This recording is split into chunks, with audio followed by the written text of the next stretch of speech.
Fl-2007 Gvern Nazzjonalista wiegħed park għall-familja fiż-żona tal-Matab. Fl-2008 imbagħad wieħed li l-Matab kellu jibda jwarrad.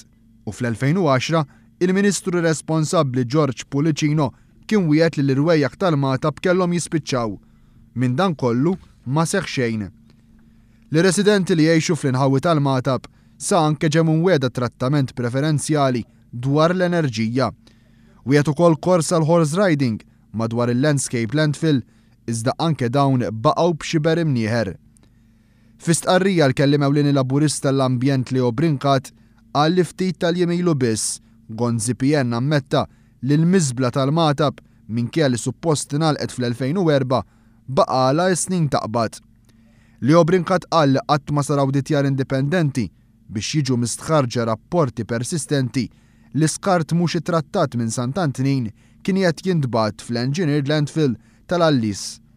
Qal li kontra kull regolamenti stabiliti skart perikolus qed jiġi jintrema f'postijiet suppost riservati għal skart mhux perikolus. U staqsa x'inhi r-raġuni vera għalfejn GSTs il-footprint tal-premises tal-engineered landfill tal-Allis. Leo Brincat qal li l-meba baqgħet siekta quddiem nuqqas serju ta' pjanar u minflok approvat toqob akbar l-imbnew tal-landfill.